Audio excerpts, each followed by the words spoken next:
తమిళనాడులో ఇంత దారుణమైన ఓటమిలు చూడటానికి 2 పెద్ద పార్టీలు. అటు జయలలిత పెట్టిన పార్టీ గావచ్చు, లేకుంటే ఇటు స్టాలిన్ కరుణానిధి పార్టీ గావచ్చు. అలాంటిది దారుణమైన ఓటమనేది చూసింది. ఎందుకంటే మీరు జూసుకుంటే వీళ్ళు గత కొంతకాలంగా ఈ హిందూ సనాతన ధర్మంపై గావచ్చు, లేకుంటే హిందూ దేవుళ్ళ పైన గావచ్చు, చాలా తీవ్రంగా వాళ్ళు మాట్లాడుకుంటూ వచ్చారు. అలానే స్టాలిన్ కొడుకైన ఉదయనిధి స్టాలిన్ సనాతన ధర్మాన్ని వేరే రకంగా కోణంలో చెప్పడం గావచ్చు.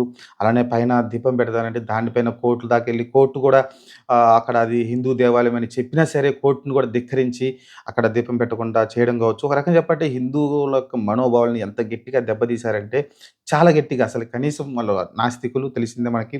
వాళ్ళు కమ్యూనిస్టు సిద్ధాంతం కలిగిన వారు. తెలిసిందే గదా! స్టాలిన్ అంటేనే ఒకప్పుడు రష్యా సంబంధించిన అధ్యక్షుడు.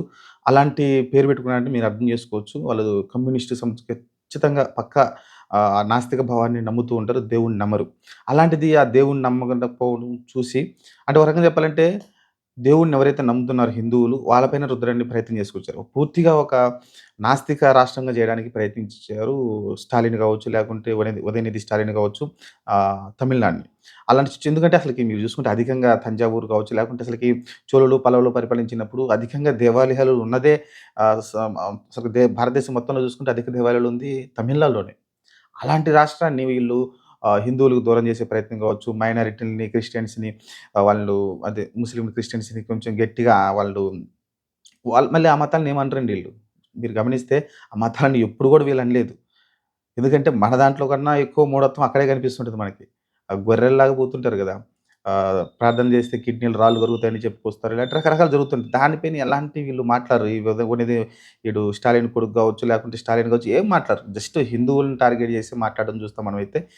ఇదైతే గట్టిగా బెడిసి కొట్టిందండి. దీనికి అన్న డీఎంకే కూడా అలాంటి కోవకే వస్తుంది. వాళ్ళు కూడా ఈ పెద్దగా హిందువుల్ని పట్టించుకొని హిందువుల యొక్క హక్కులని కాపాడింది ఎక్కడ కనిపించలే మనకు తమిళనాడులో. అందుకని ఈరోజు టీవీకి ఒక క్రిస్టియన్ అయినా సరే, విజయ్ ఒక క్రిస్టియన్ అయినా సరే, అదంతా ఎక్కడికో పట్టించుకోలేదు. హిందువుల ఓట్లు గట్టిగా పోలరైజేషన్‌ని ఎందుకంటే అతని సినిమాలు మంచిగా ఆదరించారు. అతనొస్తే ఆహ్, మంచి చేస్తానని చెప్పుకొచ్చాడు కాబట్టి అతను నమ్మారు. అసలకి గుడ్డిగా ఎసారండి. ఎందుకంటే అతను నిలబెట్టిన క్యాండిడేట్‌లు ఎవరికో ఏంటో కూడా తెలీదు. మీరు చూసుకుంటే అతను కారు డ్రైవర్ కొడుక్కి సీట్ ఇచ్చారు. అతను కూడా గెలిచాడు.